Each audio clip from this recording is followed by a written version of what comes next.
Amanda was supposed to be taking wedding photos in Seoul. Instead, she walked into a club and heard her fiancé say, "Take her for 2 months. She's my payment." From that moment, she stops being a bride and becomes a wager. The man who saves her is the rival she once hated. The man who lost her is sure she'll crawl back. But what none of them know is this: the girl they used to settle a debt is becoming the woman who will decide everyone's final price. If they could gamble with her so easily, what will she do when it's her turn to play? Hey guys, welcome back to Moonlit Stories, where we bring you juicy and amazing tales straight from the heart. Now grab a glass of wine, sit back, and let's give you some juicy gist. Don't forget to leave a comment, tell us where you are watching from, hit like, subscribe, and join the circle, because here at Moonlit Stories, every story begins with you. Amanda's phone buzzed as she stepped out of the taxi. "Hello, Ms. Amanda," the studio girl said. "Your appointment for the wedding shoot is in 1 hour. Are you still coming?" Amanda smiled and touched the ring on her finger. "Yes, we're still coming," she said. "I'll come with my fiancé." She ended the call, heart light. She could already see it in her mind.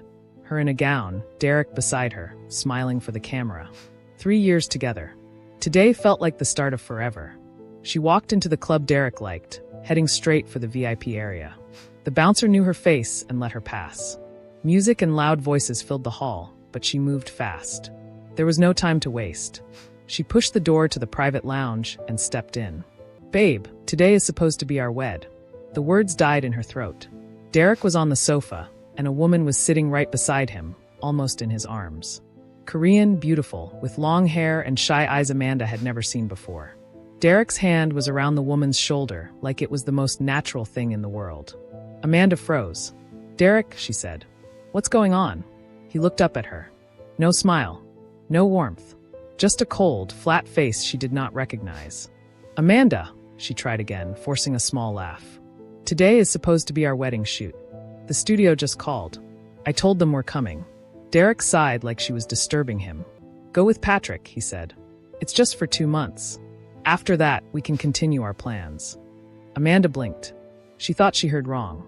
What are you talking about?" she asked. "Go with Patrick where?" Derek stood up, pulling the other woman up with him. His hand stayed locked around his first love's waist, like Amanda was a stranger. "Stop behaving like a child, Amanda," he said. "Don't embarrass me here." She stared at him, lips shaking. "Derek, I don't understand. What do you mean go with Patrick? I'm your fiancé." "Not now," he snapped. "We'll talk later." He turned his back on her, led the other woman out, and left the lounge without looking back once. For a moment, Amanda could not move. The room felt strange, like it was turning. Then she heard a dry laugh behind her. Patrick stood up from the other side of the room. She hadn't even seen him sitting there. He smiled slowly and walked towards her. "Well," he said, "my prize is here." Amanda frowned. "Prize?" "Derek already said it," Patrick replied. "You're mine for 2 months. That's the deal. So, from today, you belong to me." He reached for her arm. Amanda jerked back. "Are you crazy? Let me go." He grabbed harder. "Don't act stubborn. Your man already handed you over. Be a good girl." Something snapped in her. She twisted, lifted her knee, and kicked him straight between his legs. Patrick bent over with a shout. Amanda didn't wait. She ran. She flew out of the lounge and down the luxury hallway, past closed doors and soft lights, heart pounding. Behind her, she heard Patrick curse and start running after her. "Amanda, you can't run from this," he shouted. Her legs burned, but she kept going. She could feel him getting closer. Then suddenly, a hand shot out from a side door. Strong fingers grabbed her wrist and yanked her into a private room. Before she could scream, a palm covered her mouth.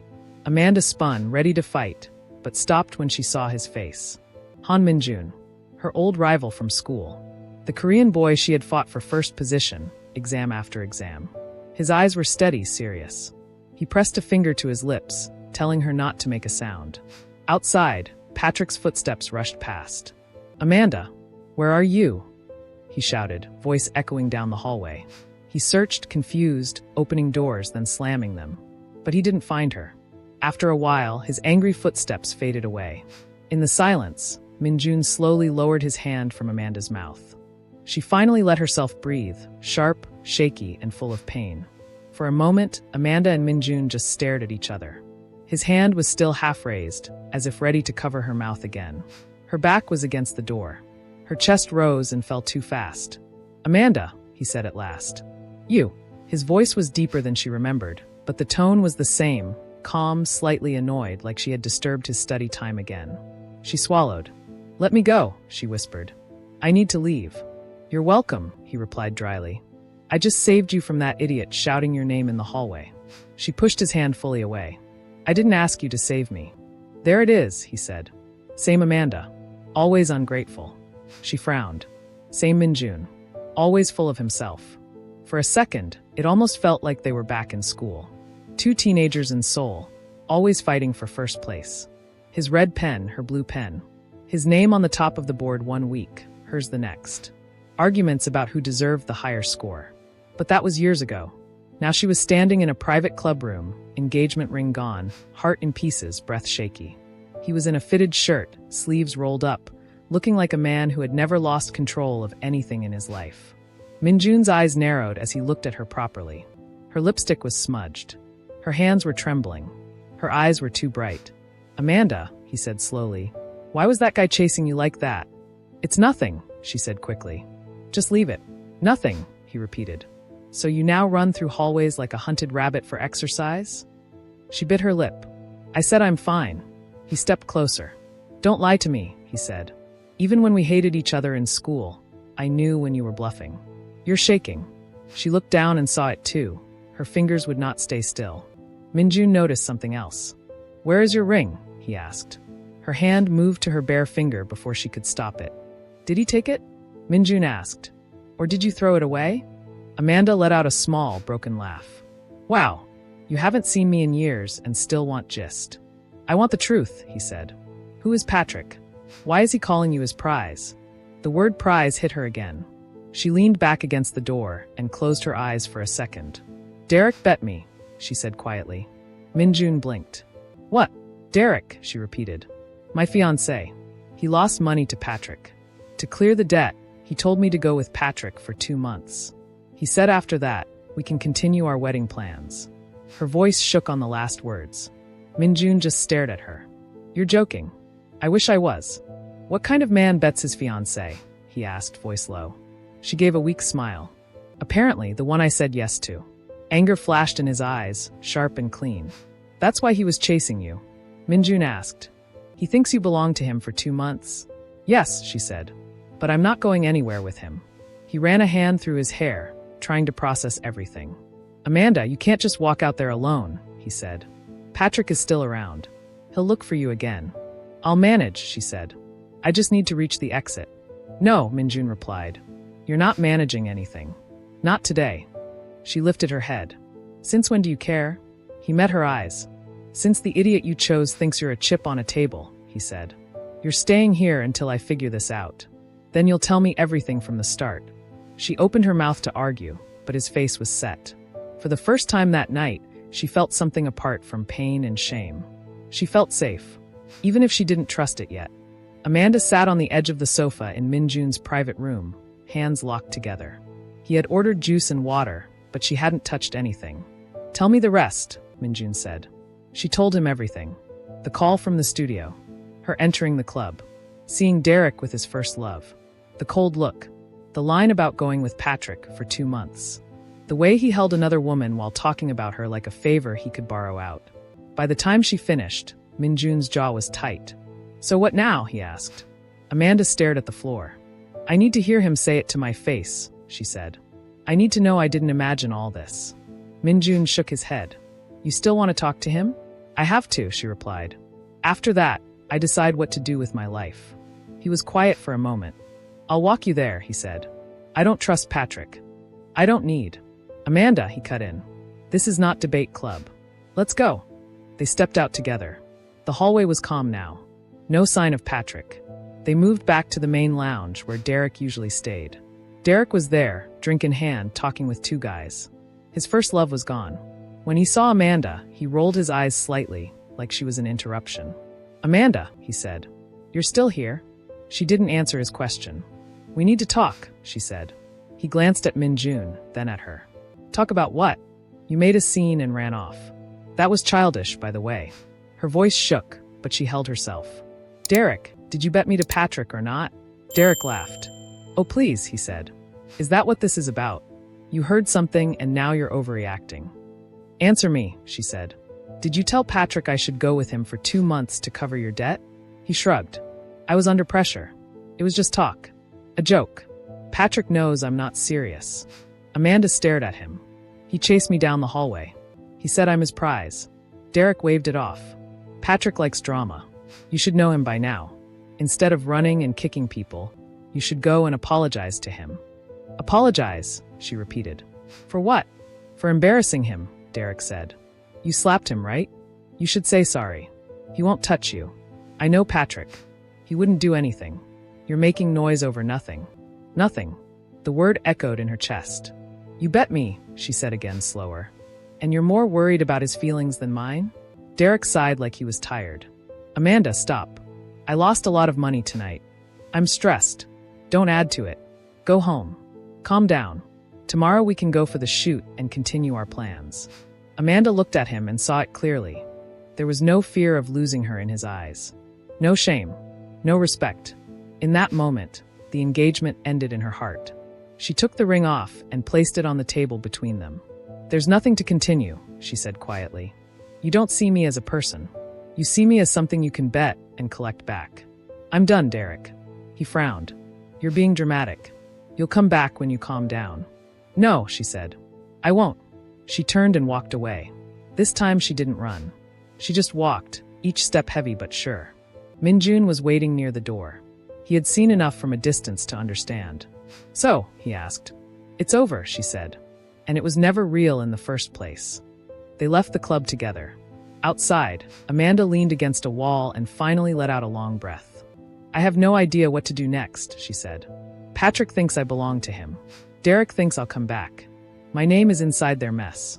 My parents are expecting wedding news.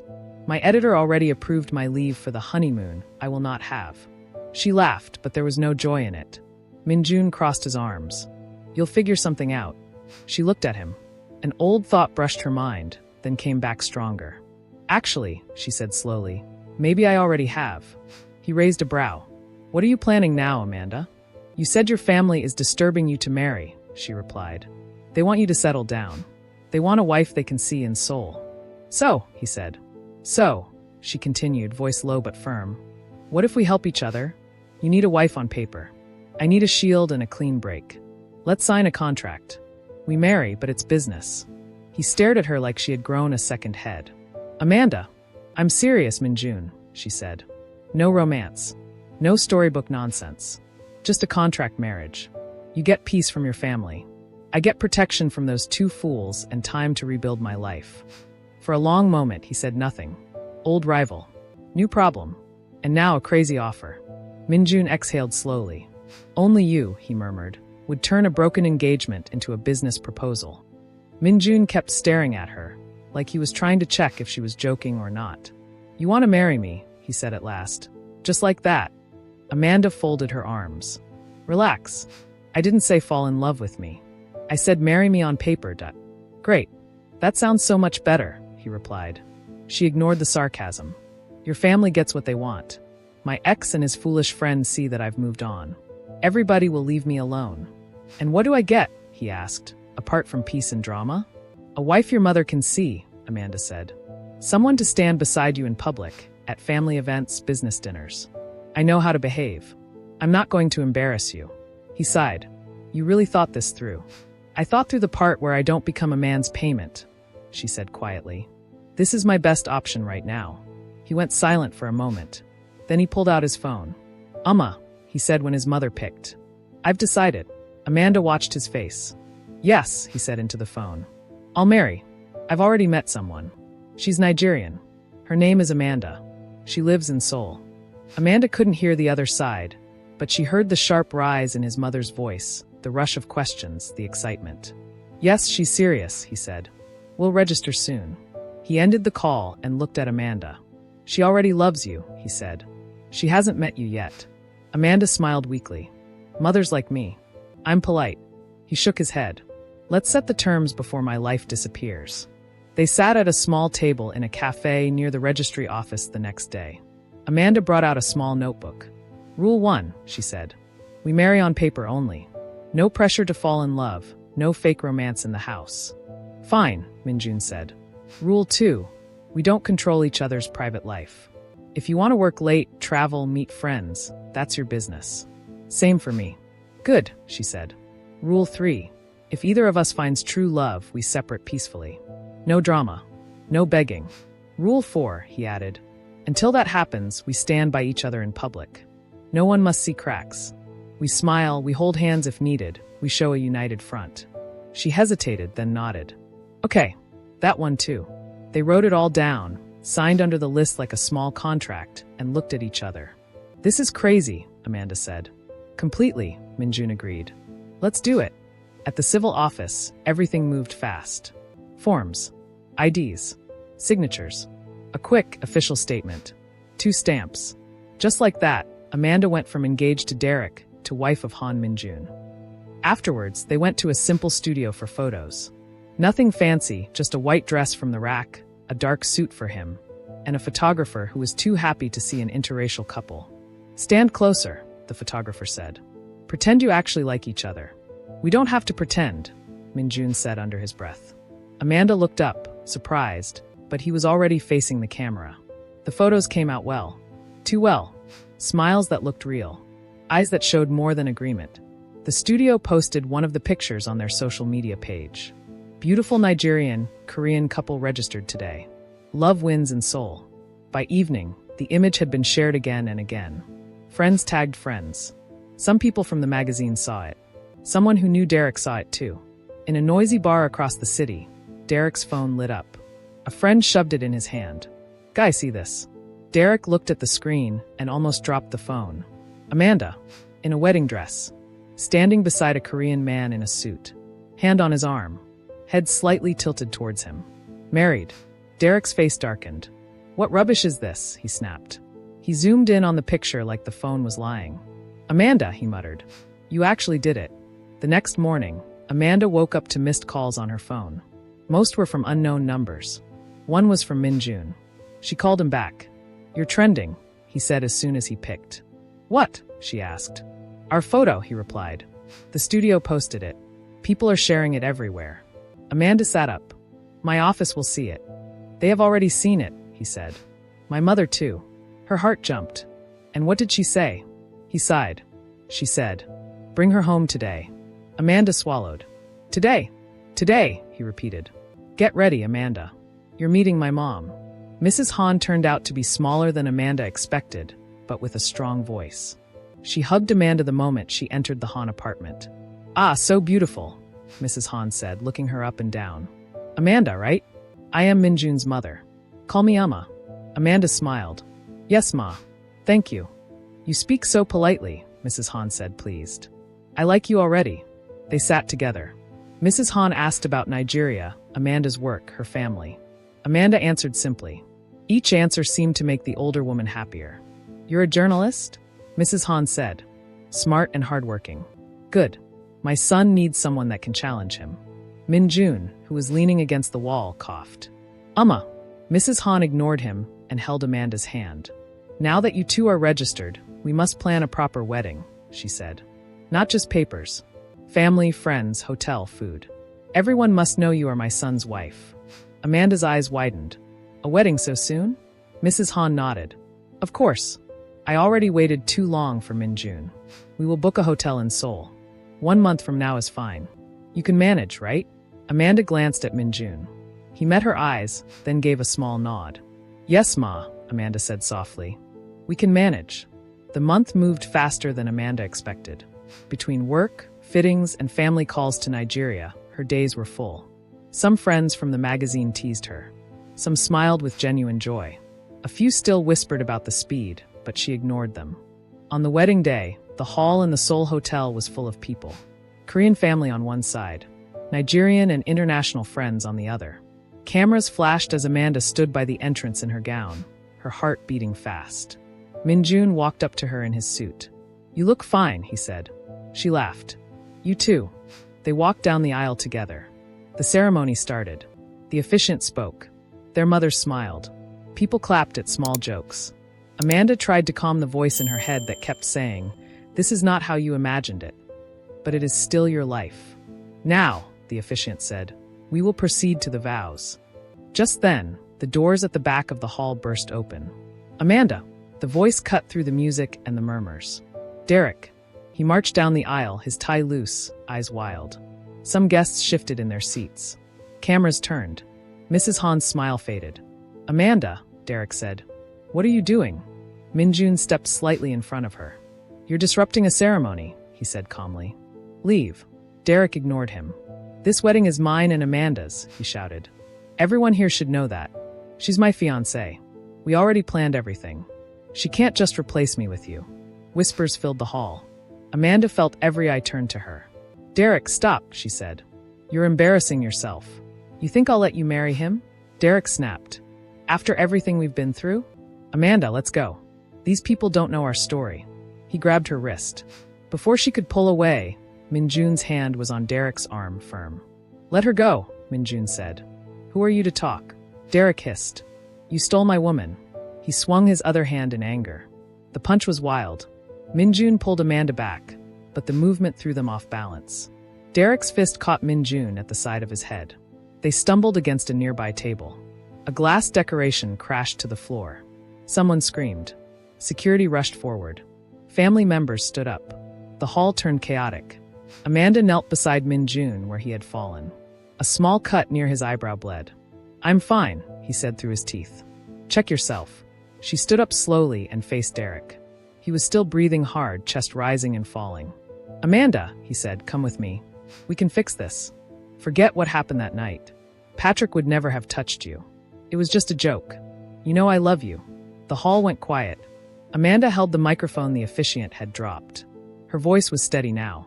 "The day you used me as a wager," she said, eyes on Derek, "our relationship died." Gasps moved through the crowd. "You bet me like a card," she continued. "Today, in front of everyone, I'm telling you, I am not your property. I am not your payment. I am not your fiancé." She turned to the guests. "This is my husband," she said, looking at Minjun. "Whatever started as a contract, today this is my choice. If you can't respect that, you can leave." Security held Derek as he struggled. "Amanda," he shouted. "You'll regret this." She looked at him one last time. "No," she said.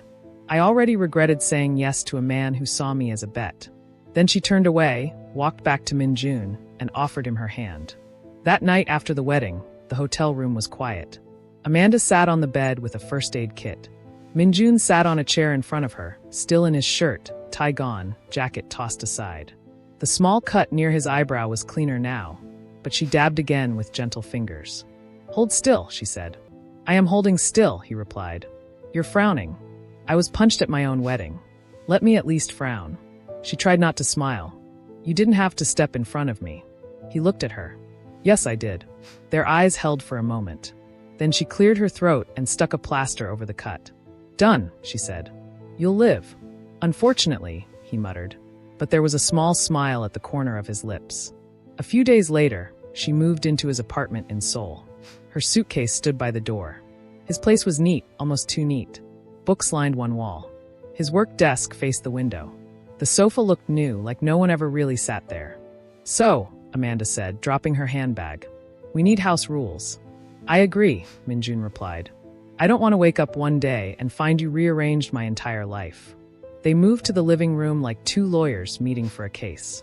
He sat on the arm of the sofa. She took the chair opposite. Amanda pulled out her phone. "I'm typing this." No later denial. "Type well," he said. She raised a brow. "Rule 1, sleeping arrangements. I get the bedroom. You sleep on the sofa." He shook his head. "Rejected. This is my house. I was here first. I just got publicly married and almost dragged off the altar," she said. "I'm traumatized. My back cannot manage your sofa." He stared at her, unimpressed. Emotional blackmail. "Nice try." He nodded. "Fine. Rule 2, no romance. We're partners, not lovers." "Good," she said. "Rule 3, we split bills fairly. I'm not here to depend on you." "Rule 4, he added. "Nobody brings random dates into the house. This arrangement is already complicated enough." She paused, then nodded. "Fair." They shook hands like they were signing another contract. The first week was rough. Amanda liked to leave her shoes near the door. He liked them lined up straight. "Amanda," he said one morning, staring at the pile, "are your shoes fighting a war?" She looked at his row of neatly arranged ties color-coded. "At least mine touch the ground. Why are your ties in military formation?" He liked silence when working. She did voice notes for her articles and sometimes muttered lines to herself. "Amanda, I can hear your whole interview summary," he said one night.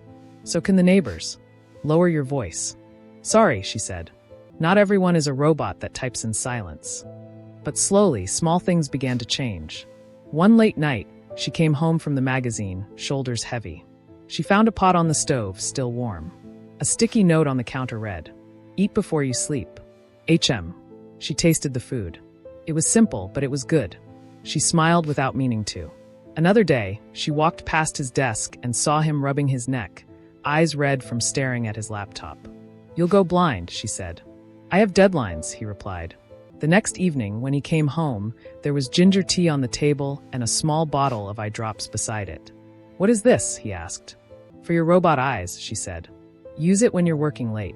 He picked it up, looked at it, then at her. "Thanks." They still clashed. She forgot to close cupboard doors, he complained. He left his laptop charger on the floor. She nearly tripped and shouted. They argued about where to put the pepper, how many pillows a bed needed, and whether cereal was real food for dinner. But in between the arguments, Care slipped in quietly. He started checking the time whenever she was late from work and sending a simple message. "Have you eaten?" She started buying extra snacks she knew he liked and leaving them on the counter with no comment.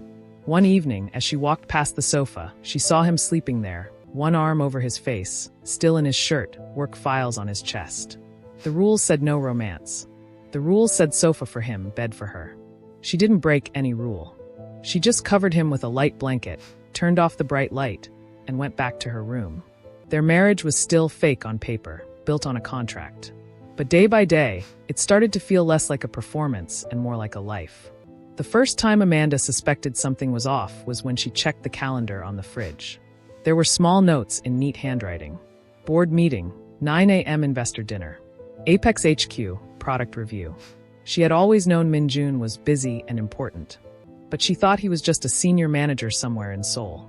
That morning, as he adjusted his tie at the door, she asked, "What exactly do you do, Mr. Robot Eyes?" He shrugged. "I work in tech." "That's not an answer." "I'm late," he said, dodging. "We'll talk later." He didn't talk later. At Vanguard Seoul, the mood was not good.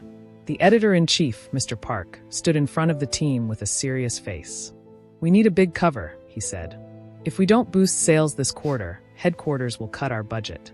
Everyone shifted uneasily. He tapped the board. A name was written there. Han Min-jun, Apex Innovations Korea. Amanda's pen slipped from her fingers. Apex Innovations, Mr. Park continued, is one of the top tech companies in Asia. Their AI work is in all the global news. Every media house wants an exclusive with their CEO. So far, he has refused all. He looked around the room. "We must get him." Amanda stared at the name. "Sir," one reporter asked, "how will we do that? They already rejected bigger outlets than us." Mr. Park sighed. "We try. We don't have a choice." He turned to Amanda. "Sam, you have an international background. You interview tough people without fear. I want you to lead this." Amanda raised a hand slowly.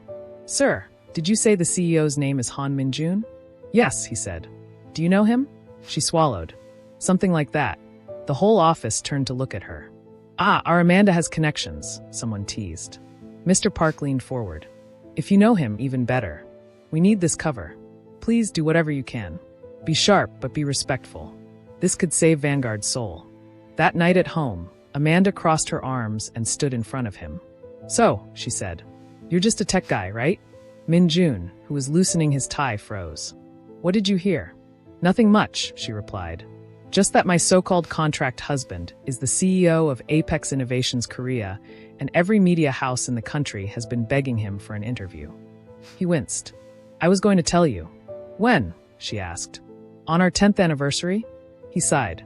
"I didn't want you to treat me like a story." "Too late," she said. "I work for a magazine. You are a story." He watched her for a moment. "Did your editor send you after me?" "Yes," she said honestly. Our magazine needs a big cover. He wants you. If I get this, we survive. If not, he looked away, thinking. The others offered money, he said quietly. Big money. I refused them. And us, she asked. Are you going to refuse us too? He met her eyes. No, I'll give the exclusive to you. She blinked. Just like that. You need it, he said. And I trust you not to twist my words. The interview day felt strange. They used a simple conference room at Apex. No overacting. No drama. Amanda asked clear questions about his company, his choices, his vision. He answered in the steady, thoughtful way she remembered from school, but sharper now, older. When she asked one last personal question, what is success to you? He paused. Being able to protect the people I care about, he said, and still sleep at night. She didn't write that part. She kept it for herself. The published cover read, Inside the mind of Han Min-jun, the quiet power behind Apex Innovations Korea. Sales exploded. People shared quotes from the article online. Other outlets mentioned Vanguard Seoul by name. Headquarters sent a message, budget safe for now. In a small apartment, Amanda stared at the printed cover, her byline under his name. At another part of the city, Derek sat in a lounge with Vivian, scrolling his phone. He stopped when he saw Amanda's face beside Min-jun's on a news site. Again, he muttered. She's everywhere now. Vivian leaned over. Is that not your ex? He didn't answer. His jaw was tight. Success looked good on Amanda. And for the first time, Derek felt something stronger than anger. He felt fear that he had really lost her. The week after the Apex cover dropped, Vanguard Seoul felt like a different place. People were smiling again. Mr. Park whistled as he walked through the newsroom. Amanda's desk was full of sticky notes. Nice work. Proud of you, star reporter. But good news didn't last long. One afternoon, Mr. Park called everyone into the small meeting room. He held up a printed letter. We received this, he said. No name, no contact. But the details are heavy. He read aloud. There is a place called Siren Club. They post fake office assistant and secretary jobs online. When girls come, they are locked in, forced to entertain men. Some were stopped from going home. Please, someone expose them. The room went quiet. A photo was attached, a blurred image of a hallway, women in tight dresses, a man grabbing one by the arm. This could be dangerous, one reporter said. These kinds of places have guards. Gang ties. If we go and they catch us. Another shook her head. We're not police. We write. We're not trained to go undercover in a criminal den. Mr. Park sighed. I know, but if this is true and we ignore it, what does that say about us? Amanda looked at the photo. The girl in the middle had her head bowed, hands clenched. She raised her hand. I'll go, she said. Heads turned. Amanda, no, one colleague said. You just survived a crazy ex and a viral wedding. Rest. Mr. Park frowned. Sam, this is not a small story. They could hurt you. I know, she replied. But someone took the risk to write this letter. If we sit here and do nothing because we're scared, then those girls stay trapped. I'll go as a job seeker, see what's inside, collect proof. If it's false, fine. If it's real, we bring it out. Mr. Park rubbed his forehead. He knew that tone. When Amanda fixed her mind on something, she didn't back down. Fine, he said at last. But you must check in with us. We plan it properly. No hero moves. That night, she broke the news to Min-jun over dinner. He stared at her like she had said she wanted to jump from Namsan Tower. You're going where? He asked. Siren Club, she said calmly. Undercover. They're tricking women. I can't ignore it. No, he said. Find another story. It's not another story, she replied. It's women locked away like things. If I don't go, someone else's sister, daughter, friend stays inside. Amanda, you are also someone's daughter, he said sharply. You are my wife. You think I'll just sit and watch you walk into that place alone? She met his eyes. I won't be alone. I'll have my phone. I'll be careful. That's not enough, he said. They argued for a while. She didn't yell. He didn't shout. But the tension sat heavy between them. In the end, he exhaled and spoke quietly. You'll go even if I say no, he said. She nodded slowly. Yes. He looked away, jaw tight. Fine. Then I'll do what I can. 2 days later, Amanda stood in front of a plain building with a small sign. Siren Club, private members only. She wore simple clothes and carried a cheap handbag, just like a girl coming for a job interview. Her CV was light, full of fake desk work experience. At the bottom, she had written, I really need this job. I can do anything. She swallowed and stepped inside. A woman with heavy makeup and sharp eyes looked her over. You're here for secretary position? The woman asked. Yes, Amanda said. I saw the ad. The woman smiled, but it didn't reach her eyes. Good face, she said. Turn around. Amanda turned slowly. The woman nodded. You're perfect for entertaining men, she said. Amanda frowned. I thought this was for office assistant. It is, the woman replied. Here, assistant means you assist our clients. You please them. You listen. You pour drinks. Sometimes more. Understand. A cold feeling ran through Amanda's stomach. You want to make money, right? The woman continued. Then don't ask too many questions. Once you enter, you don't go home until we say so. Behind the woman, Amanda saw other girls sitting on a bench, shoulders slumped, faces blank. One girl's eyes met hers for a second. There was no light in them. In that moment, Amanda knew the letter was true. And she also knew this. She was already inside the Siren Club. Now she just had to find a way to get out. With proof. They didn't take her phone, but they took her freedom. The woman who had checked her and snapped her fingers, and a man stepped forward. Stocky, scar on his jaw, eyes like he enjoyed fear. Blade, new girl, the woman said.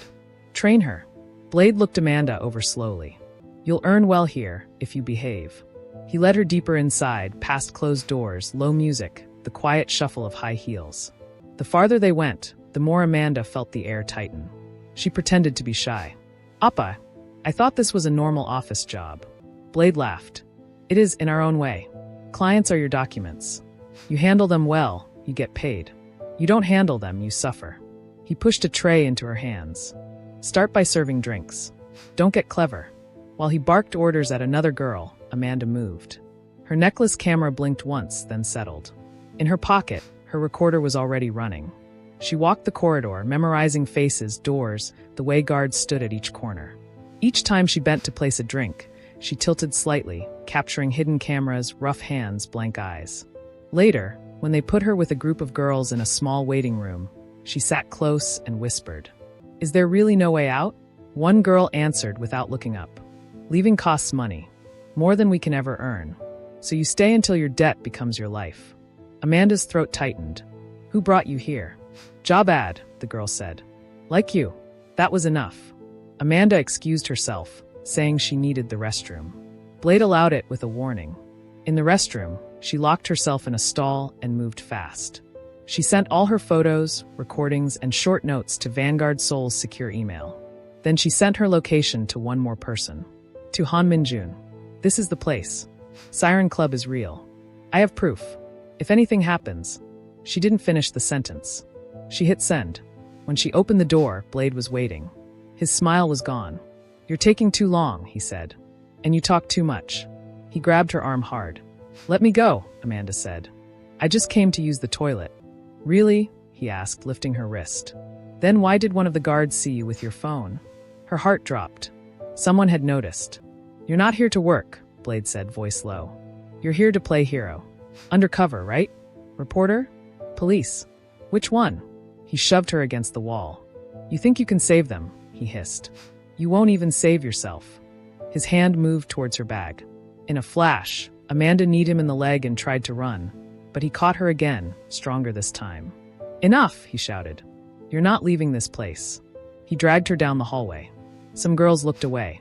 Others watched in quiet fear. Then a new voice cut through the tension. Let her go. Blade turned. Minjun stood at the entrance with officers from the city guard behind him. Their badges were visible, their eyes hard. Amanda, he called.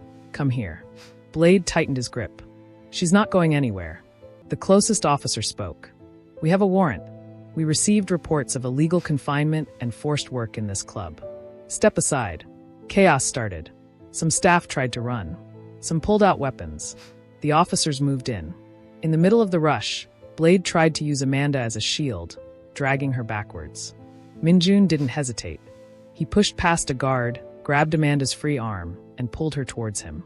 Blade swung a bottle in anger. The glass smashed against Minjun's head instead of hers. Blood ran down his temple. Amanda screamed. Minjun! He staggered, but still turned his body to cover hers. Stay behind me, he said through clenched teeth. The officers tackled Blade and forced him to the ground. Others rounded up the remaining staff, shouting warnings and rights. The girls were gathered, checked, names taken. By the time it was over, Siren Club was no longer a secret place. It was a crime scene. The story went out 2 days later. Inside Siren Club, how young women were tricked and trapped in Seoul. By Amanda Okafor. Photos, descriptions, interviews with rescued women. A clear outline of how the club worked and how it fell.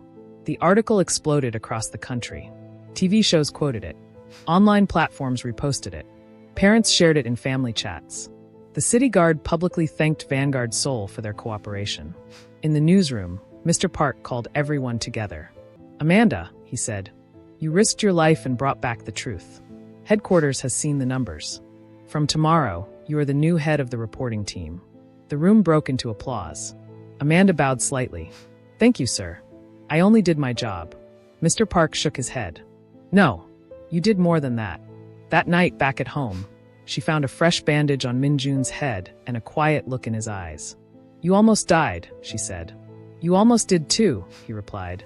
"Next time, if you want to chase justice, chase it with backup from the beginning." She smiled weakly. "Next time, I'll write the story. You can fight the criminals."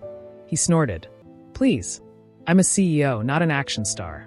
But when she turned away to put her bag down, he whispered, almost to himself, "I'll still take the hit again if I have to." News of Siren Club didn't just shake the city. It also shook certain people who thought Amanda would always stay small. Derek read the article in his office, jaw tight. Vivian sat on his desk, looking at the cover on her phone. "So your ex is a hero now," she said. "Reporter, celebrity, CEO, husband. Not bad." Derek dropped the magazine. "She's just showing off." Amanda always liked drama. "Still," Vivian said, playing with her hair, "you're the one who lost her." He stood up. "I didn't lose anything. I'm getting married too. In fact, you and I will have the kind of wedding she wished for." Vivian smiled. "As long as I'm the bride, I don't care." He walked to the window, speaking more to himself than to her. "She still loves me," he muttered. "You'll see. On the wedding day, Amanda will show up. She'll cry, beg, try to stop it. Then I'll forgive her in front of everyone. We'll get back together. This thing with you will just sort itself out." Vivian's smile faded, but she forced a laugh. "Derek, focus," she said. "Wedding first. Your fantasy later." A few days later, at Apex, Minjun closed a file and spoke to his assistant. "Send the latest proposal to Derek's family company," he said. "Make sure the terms are clear. If there's any scandal on their side, the deal is off." "Yes, sir," the assistant replied. This particular contract meant a lot to Derek's father. It was their bridge into bigger circles. Losing it would cost them. Minjun knew that. Amanda asked him one night, "Why are you even paying attention to Derek's life?" He answered simply, "Because if he thinks he can use you again to play games, he's mistaken. Let him face his own choices." Fully, the wedding day came. The hall was full. Derek stood at the front in a sharp suit. Vivian walked in wearing a fitted dress that did a poor job hiding the curve of her stomach. Whispers moved through the guests. "Is she already pregnant? See her body now. It's not small." During the short interview with the media, a bold reporter asked directly, "Miss Vivian, people say you're 3 months pregnant. Is Mr. Derek the father? Were you together while he was still engaged to someone else?" Vivian's smile stiffened. Derek's face went blank. His father stepped forward quickly, forcing a laugh. "Love stories are complicated," he said. "Today is for joy. Please focus on that." But the damage was done. The truth was out. Vivian was already pregnant before any proper announcement. Derek's hands shook as he took the ring. For a moment, he froze. "Amanda will come," he thought. "She'll run in and save me from this." She didn't. She sat quietly at the back with Minjun watching. When the officiant asked if anyone had any objection, the hall stayed silent. Derek looked at the doors. Nothing. His father leaned close and whispered, "If you walk away now, forget our name, our company, everything. You will be finished." Derek swallowed. "Derek," the officiant said, "do you take Vivian as your wife?" He forced the words out. "I do." Beside him, Vivian's eyes filled with tears of mixed victory and fear. At the back, Amanda exhaled slowly. No jealousy. No anger. Just a tired peace. "This is his path," she said under her breath. Minjun glanced at her. "Any regrets?" "Only one," she said. "That I didn't leave him sooner." A week later, Vanguard Seoul introduced a new reporter from abroad. "This is Charlotte," Mr. Park said. She worked with international outlets before. She'll join our team. Amanda stiffened at the name. Charlotte. In her mind, she saw an old memory. School courtyard, Minjun leaning close to Charlotte, their faces near. Amanda watching from a distance, thinking they were kissing. That was the day she stopped talking to him for weeks. Now Charlotte smiled politely and shook her hand. Long time, Charlotte said. You're Minjun's wife now. Life is funny. Amanda smiled back, but inside, one quiet, old hurt woke up again. So it's her, she thought. The girl I thought he chose over me. Charlotte settled into Vanguard Seoul quickly. Too quickly. She laughed with the team, brought coffee, called everyone sunbae and uni. She was smooth, smart, confident. And every time she and Minjun spoke in fast Korean, something tight pulled in Amanda's chest. One afternoon, Mr. Park sent Amanda to do a short feature at their old university. After the talk, as she walked through the hallway, she heard a familiar voice. Amanda. She turned. Professor Webster, her old journalism lecturer, stood there, older but still sharp-eyed. Professor, she said, bowing slightly. Long time. They caught up for a while. Then he smiled. Do you still fight with that boy? He asked. What was his name? Han Minjun. Amanda chuckled. We don't fight anymore, sir. We married. Professor Webster laughed out loud. Life is funny. Back then, you two were like fire and petrol. She hesitated, then asked, Sir, can I ask you something about that time? Before Minjun left school. The professor's expression softened. You still don't know, do you? He said. About why he really left. Amanda frowned. He said it was just to study abroad. That's part of it, the professor replied. But there was Patrick too. He explained. Back then, Patrick had spread ugly rumors about Amanda. Said she was cheap. Said she followed men for grades. Minjun heard it. He dragged Patrick behind the old building and beat him so badly Patrick ended up in the clinic with a fractured leg. There was a disciplinary hearing, the professor said. Minjun didn't defend himself. He only kept saying, he insulted her. I won't apologize for that. After that, his parents decided it was better he moved abroad to finish school. Amanda's mouth went dry. Also, the professor added, you remember that day in the garden? When you ran off? Her heart jumped. The day I saw him with Charlotte. The professor smiled. I was there. Charlotte had dust or something in her eye. Minjun leaned in to blow it out. That was all. If there was any love story there, I never saw it. Amanda felt heat rise in her face. All those years of silent anger, for nothing. Thank you, sir, she whispered. That night, she stood in the living room, arms folded. Han Minjun, she said. We need to talk. He looked up from his laptop. That tone. I'm in trouble. Why didn't you tell me you left school partly because of Patrick and me? She asked. He froze. Professor Webster told me, she added. And about Charlotte's kiss, that was not a kiss. He sighed. Of course he did. So, she pushed. You broke Patrick's leg for insulting me, got disciplined, changed schools, and didn't say a word? He leaned back. Amanda, we were rivals, he said. If I told you then, you would have said I was trying to look like a hero. Still, she said softly. Why go that far? He looked straight at her now. Because I liked you, he said simply. Even when I was trying to beat your scores. Even when you were annoying. Even when you glared at me for no reason. I still liked you. Her heart stumbled. Since when? She asked. He shrugged a little. Since the first time you raised your hand in class and corrected the teacher with shaking fingers and loud voice. I thought, this girl is crazy but brave. It never stopped. She didn't know what to do with that. She just stood there, feeling her old misunderstanding fall away like dust. Before she could answer, her phone rang. Unknown number. Official tone. Ms. Amanda Okafor? A man said. We're calling regarding a complaint from Mr. Derek Lawson and Mr. Wallace of Elixir Beauty. Please come with us to answer questions about a leaked product story. The product trap started fast. At the station, they told her the story. She had supposedly leaked details of Elixir's new cream before launch, causing panic, cancellation, and major financial loss. Mr. Wallace claimed she used internal information from a private interview to boost Vanguard Seoul's sales. Derek stood beside him, acting wounded. I trusted her, he said. Now see what she did to my partner's company. Amanda listened quietly. When they were done, she spoke. Are you finished? She asked. Mr. Wallace frowned. You think this is a joke? We can sue you, send you to jail. She slid a folder across the table. First, she said, looking at Wallace, These are internal lab reports from your own team. You stopped Elixir's launch because the formula caused skin to peel and ulcerate in tests.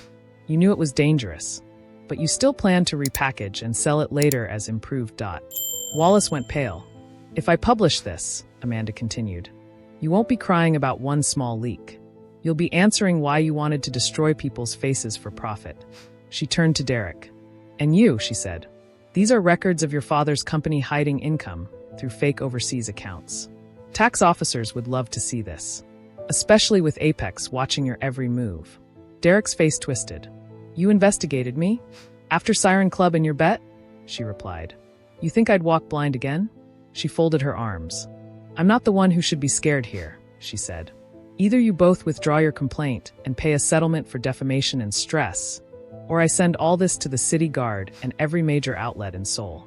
Choose well. Silence. Wallace broke first. Fine, he muttered. We'll settle. Later, Vanguard Seoul received a large compensation and a written apology. The case disappeared. Amanda's name was cleared. Mr. Park framed the apology on the office wall. At home, Minjun read the papers and shook his head. You fight like a lawyer, he said. She smiled. You liked me when I was fighting for grades. You're stuck with the upgraded version now. He didn't argue. He just looked at her with that steady gaze that finally made sense. Derek's wedding did not bring peace. It brought secrets. One evening, in a quiet corner of a restaurant, Vivian sat across from Patrick. No cameras. No family. Just them. You said once I marry Derek, everything in the Thorne family will be ours, Vivian said softly. But look at him now. Moody. Weak. Still thinking of Amanda. Patrick smirked. You're still his wife. And the baby will lock him in forever. Vivian looked down at her stomach. The baby is yours, not his. Don't forget. Patrick leaned back. Exactly. That's why we need money, not love. Once I push my way deeper into Derek's father's company, we'll have power. But Amanda keeps standing in the way. Siren Club. Elixir Cream. That woman is bad luck. Vivian's eyes hardened. Then remove her. Patrick's smile was thin. Glad we agree. Amanda left Vanguard Seoul late one night. She texted Minjun. Heading home. Don't sleep on the sofa without a pillow again. She put her phone in her bag. She didn't see the van until it stopped beside her. She didn't see the cloth until it covered her face. She struggled, then everything went dark. When she woke up, her hands were tied. Patrick stood in front of her, calm, like they were meeting for coffee. Patrick, she said, voice rough. What do you want? You ruined a lot of things for me, he replied. Siren Club gone. Wallace nervous. Thorne deal shaking. Now Derek's father watches every move I make. Because of you. You chose crime, she shot back. I just chose a pen. He stepped closer. You should have come with me that first night. 2 months. That was all I asked. That night, you were holding a receipt, she said. Not an invitation. He slapped her. Still loud, he muttered. We'll see how loud you are when no one comes. But someone was already looking. When Amanda's usual, I'm home message didn't come, Minjun checked the time. Then he checked her location. Her phone was still on, somewhere it shouldn't be. He called his contact in the city guard. Send me a team, he said. Now. By the time Patrick opened the door again, Minjun was standing there, chest heaving, anger barely controlled. Amanda, he called, seeing her tied to the chair. Patrick grinned. Sionim. You came yourself. Nice. Let her go, Minjun said. This is between men. Not her. Wrong, Patrick said. Everything is about her. Because of her, I am still small boy in Thorne family. Because of her, I lost Siren, lost money. Today I choose. He pulled Amanda up, placing a knife near her neck. Here's the deal, Patrick said. One of you leaves. One of you dies. Kneel, Han Minjun beg. Choose her life or yours. Amanda shook her head, tears in her eyes. Don't listen to him. Minjun, don't kneel. Patrick pressed the knife closer. 10 seconds. Minjun looked at Amanda. Fear. Anger. Love. All in one. Then he moved. He dropped to his knees. I choose her, he said quietly. Let Amanda live. Take me. Amanda cried out. Are you crazy? Patrick laughed. I never thought you'd actually do it. City guard boots echoed outside, getting closer. Patrick heard them. His face twisted. You called backup, he snarled. Fine. If I go down, someone bleeds. He swung the metal bar in his hand with full force. It crashed against the side of Minjun's head. "Amanda!" Minjun heard her scream as the world tilted. Then everything went black. At the hospital, the lights were harsh. Machines beeped. Doctors spoke in low tones. Amanda sat outside the emergency room, hands shaking, mind numb. A doctor came out at last. "Mrs. Han," he said, "your husband survived the blow. But during the scans, we found something else." Her heart squeezed. "What?" "A growth in his brain," the doctor said. "A tumor. It's not from tonight. It has been there for some time. The surgery to remove it is possible, but risky. There is a chance of memory loss. There is also a chance he might not wake up." Amanda's legs almost gave way. "Can we wait?" "If we wait too long," the doctor said, "it may grow worse. It's your decision, but we recommend planning the surgery soon."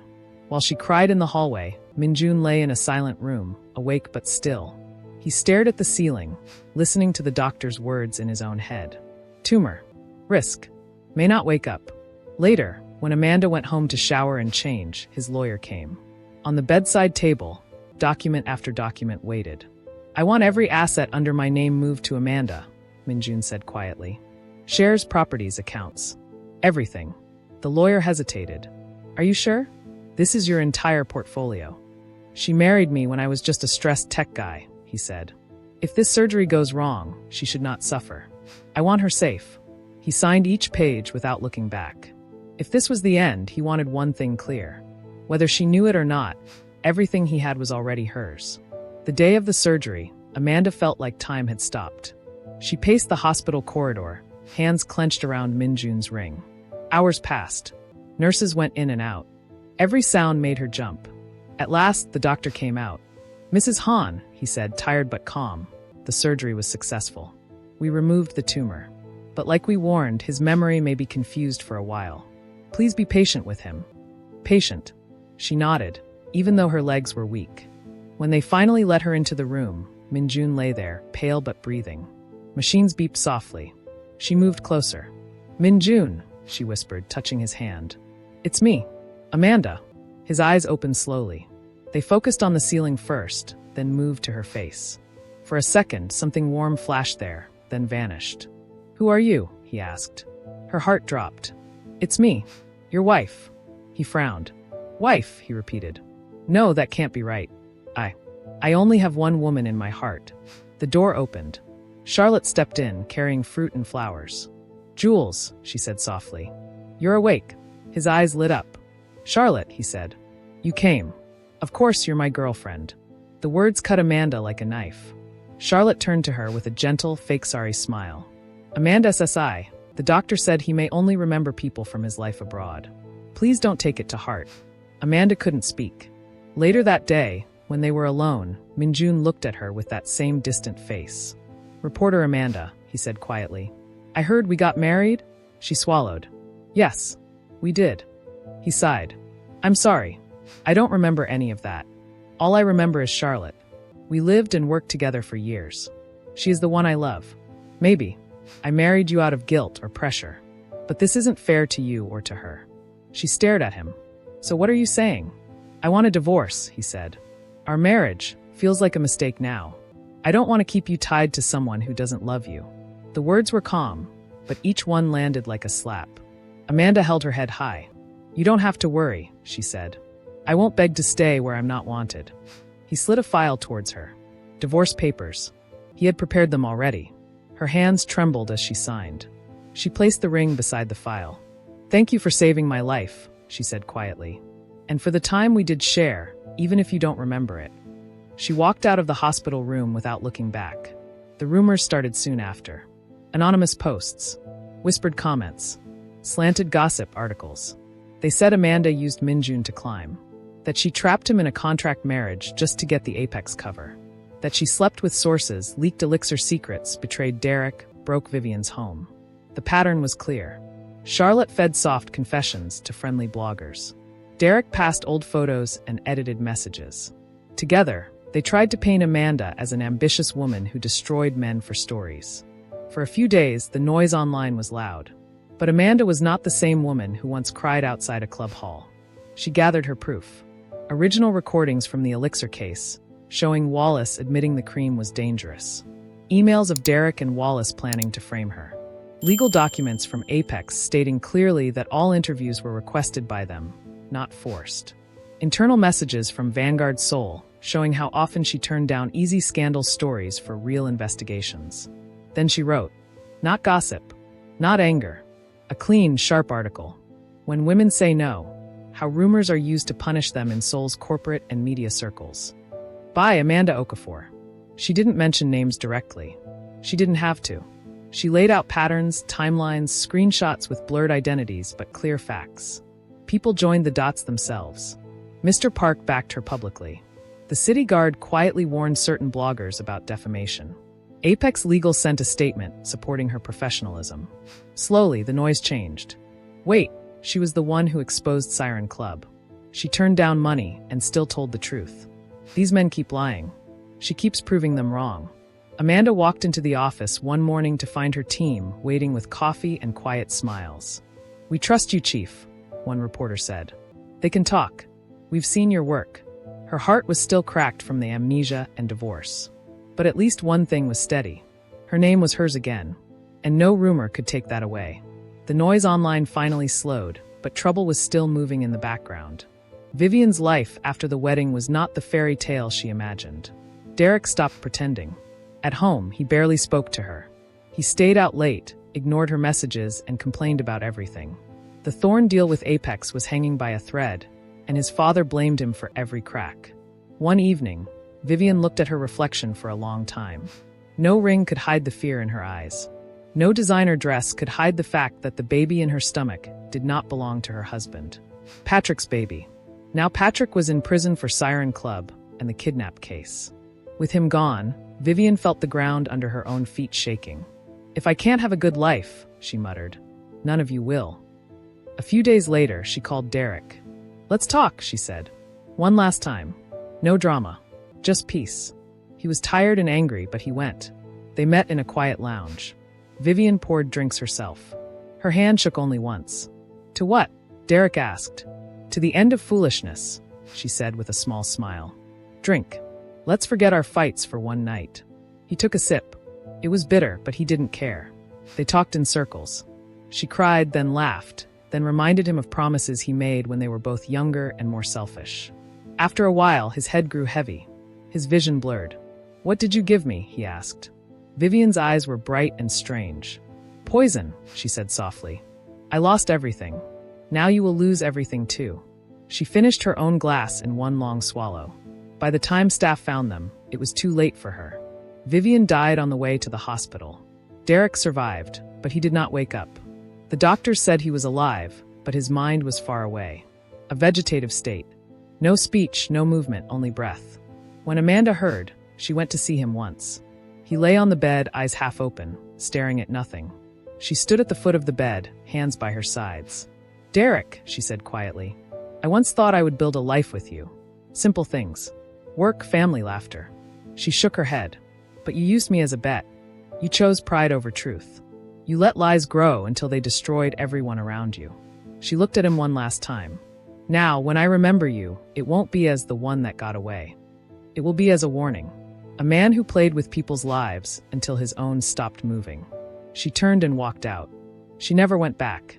Not long after, another truth came out. During a follow-up investigation into Siren Club, a statement leaked. Someone inside the media had tipped the club about an undercover reporter named Amanda on the day of the raid. Digital traces pointed back to one person. Charlotte. It turned out she had sent an anonymous message to Siren Club, hoping Amanda would be scared off or exposed, clearing her way to stand by Min-jun without Amanda in the picture. When Mr. Park saw the proof, he called her in. "You used our work tools to endanger a colleague," he said. "You put story and jealousy on the same level. That cannot stand here." Her contract was terminated. Other outlets heard the story. Her bright, easy path in Seoul media closed one door after another. Meanwhile, Min-jun's health was still a concern. After the first surgery, he had headaches and faint spells. The doctors recommended another procedure and targeted treatment to stabilize everything. Amanda heard the news through the hospital, not from him. Even though they were divorced on paper, she signed as next of kin for some documents. Old habits refused to die. The The second treatment was long, but this time when he woke up, the doctors smiled. No new damage, they said. If he rests and follows instructions, he will recover well. He started to walk longer, speak more, remember small things clearly. The confusion in his eyes reduced little by little. The man who once knelt on a dirty floor for her life was quietly fighting his way back. Piece by piece, day by day. Recovery was slow, but it came. Minjun moved from the hospital bed to the rehab room, then finally back to a quiet apartment of his own. Amanda saw the updates in small ways: medical reports, a casual message from Mr. Park, a short note from the hospital about patients' next of kin. One day, her phone buzzed again. It was Minjun's lawyer. Ms. Okafor, he corrected. There is something you should know. Before his first surgery, Mr. Han moved all his assets into your name. He never took them back, even after the divorce. Amanda went silent. All. Yes. Everything. Her chest tightened. That meant one thing. The man who had told her he didn't love her had trusted her with his whole life. She went to see him. He was sitting on the sofa, thinner but stronger than before, reading a file. When he saw her, his eyes softened before he could hide it. Amanda, he said. You look well. You remember me today? She asked quietly. As your ex-wife, or as your reporter? He flinched. Amanda. She stepped closer and dropped a file on the table. It held copies of the asset transfers. You signed all this to me, she said, long before you pretended not to know me. He looked at the papers and knew he was caught. So it was fake, she said. The amnesia. The way you pushed me away. The I only love Charlotte line. All of it. He closed his eyes. The tumor was real. The risk was real. After the first surgery, the doctor said there was a chance I might not wake up next time. I thought if I die, you will be free. If I live damaged, you won't be tied to a half-man out of pity. And the lies? She asked, voice shaking. Telling me you didn't love me? His fingers curled. If I died, he said slowly, I didn't want you holding on to a ghost of us. I thought if you hated me, you would move on and be happy. It was a stupid plan, but it was the only way I knew how to protect you. She stared at him for a long time. I don't want that kind of protection, she whispered at last. Not anymore. Not from you. Not from anyone. He looked up. I want truth, she said. If life is scary, we face it together.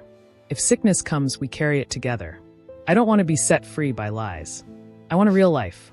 With you. Or with no one. But real. Silence filled the small space. His voice was low when he spoke. Amanda, if you still want that life, I am here. No contracts. No fake amnesia. Just me. Just you. She took a breath that felt like a new beginning. Then let's start again, she said. Properly. As husband and wife. Not as a deal. As a choice. He swallowed, eyes wet. I choose you, he said. And this time, I'm not running. She stepped into his arms. It was not dramatic. It was simple. Solid. Two tired hearts deciding to stay. Years passed. Seoul changed around them, but their small home gathered its own story. Photos on the wall. Work bags by the door. A little girl's shoes between their own. On Lily's 6th birthday, the living room was full of balloons and laughter. Their daughter, with bright eyes and soft brown skin, bounced in front of the cake. Mommy, Daddy, come. Lily shouted. I want to blow the candles. Amanda watched as Minjun lifted Lily and held her steady in front of the cake. Half Nigerian, half Korean, fully theirs. Make a wish, Lily, Amanda said. I wish Mommy and Daddy will stay with me forever and take me to see fish, Lily declared loudly. Minjun laughed. You didn't whisper, silly. Now the wish will run away. Then you and Mommy must chase it and bring it back, Lily replied. They blew out the candles together. Amanda's mind went back, just for a moment, to a club hallway, to Derek's cold voice saying, Go with Patrick, it's just for 2 months. To the day she realized she had been used as a wager. Once, that memory made her feel small. Now, looking at her husband and her daughter, it made her feel strong. Her worth had never been in Derek's hands. Not in any man's bet. Not in any game. It had always been in who she chose to become. Minjun came to stand beside her, sliding his hand into hers. Thank you, he said softly. For what? She asked. For choosing me, he replied. For giving me a second chance. Amanda, I swear, I will never treat you like anything less than priceless. No more secrets. No more bets. Only us. She leaned her head on his shoulder, watching Lily lick icing off her fingers. Deal, she said. And this time, no contract on paper. Just in here. She touched her chest. In here too, he answered, placing his hand over his heart. Their daughter laughed, the candles smoked gently, and in that small Nigerian Korean family, there was no wager, no fear, no pretending. Just love that had been fought for, tested, and healed. Safe in the only place that mattered. Home. Thank you so much for staying with us till the very end of this story. If you enjoyed it, please don't forget to like this video, share it with your friends, and leave a comment below. We'd love to hear the lessons you learned and your thoughts on how we can continue improving to give you the very best. Here at Moonlit Stories, every tale is crafted with passion, care, and dedication. Our mission is simple: to entertain, inspire, and connect us all across cultures and hearts. So keep the conversation alive in the comments, and don't forget to subscribe and hit the notification bell so you never miss a new episode. Till next time, we are Moonlit Stories, bringing you amazing tales that touch hearts and spark imaginations. Stay blessed. Stay inspired. See you in the next story.